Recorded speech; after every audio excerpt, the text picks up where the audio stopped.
बातमी आहे जळगावातून। जळगाव शहरातील 5ही एलपीजी गॅस पंप आता बंद करण्यात आलेत। कंपन्यांकडून गॅस पुरवठा होत नसल्याने आठवडाभरापासून एलपीजी गॅस पंप बंद आहेत। तर गॅस संपल्यामुळे रिक्षा देखील पंपावरच उभ्या आहेत। या संदर्भातील आढावा घेतला आमचे प्रतिनिधी सुमित देशमुख यांनी। पाहूयात। अमेरिका, इराण आणि इस्रायल यांच्यामध्ये युद्धजन्य परिस्थिती निर्माण झाल्यानंतर संपूर्ण जगावरती इंधनाच्या पुरवठ्यात मात्र मोठा याचा फटका बसल्याचं पाहायला मिळत आहे। जळगाव शहरामध्ये एकूण 5 गॅस पंप आहेत आणि गॅस पुरवठा हा सुरळीत होत नसल्याने गॅस पंप या ठिकाणी बंद अवस्थेत पाहायला मिळत आहेत। 5ही पंप या ठिकाणी बंद झालेले आहेत।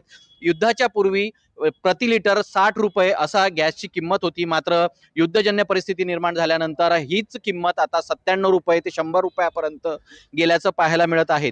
रिक्षा चालक आहेत, या रिक्षा चालकांना आता उपासमारीची वेळ आलेली आहे, कारण 5ही पंप या ठिकाणी बंद अवस्थेत असल्याचं पाहायला मिळत आहे। आता आमची रिक्षा जो भाड्याची भी आहे और आम्ही जेवढा गॅस भरलेला होता तेवढा आहे गाडीमध्ये। आता ते संपेन तर आम्ही लोडून सण लाई देईन घरी और काही भी काम धंदा करीन। आता मला कुठे भेटत नाही गॅस।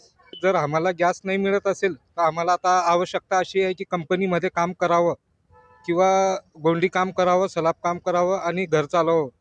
आणि माझं असं म्हणणं आहे, पॅसेंजर लोक म्हणतात की पेट्रोल चालू आहे, पेट्रोलवर जर खर्च करायला गेलं गॅस गाडीचं तर त्याला 10 ते 12 हजार रुपये खर्च आहे। निदान जर आमच्याकडे आता साधारणशी घर चालवायला 1000 रुपये नाही आहे, घरात स्वयंपाक करायला 100 रुपये नाही आहे, तर 12 हजार रुपये कुठून आणायचे? एवढी बुरी परिस्थिती आमची। आता 2 तास झाले आम्हाला इकडे उभे आम्ही गॅस भरायला। आता कोणीच नाही इकडे, कोणी सांगणारच नाही काय गॅस कुठे येणार आहे, काय येणार आहे। फक्त पंप वरती चक्रा मारताय मी। आता गॅस संपलेला आहे, गाडी लोटून इकडे लावलेली आहे डायरेक्ट। उपासमारीची वेळ येते, मग गैरीच उपास आहे ना, घरी तो काय बेकार एकदम काम चालू आहे गाडीचे। ते हप्ते चालू आहे आता माझ्या गाडीचे। आता हप्ते कुठून भरू मी गाडीचे बँक से। गॅस पुरवठा हा सुरळीत करावा जेणेकरून रिक्षा चालकांवर उपासमारीची वेळ येणार नाही, अशी देखील मागणी या रिक्षा चालकांकडून केली जात आहे। सुमित देशमुख, लोकशाही मराठी, जळगाव। लोकशाही मराठी ऐका, पहा, जागरूक रहा।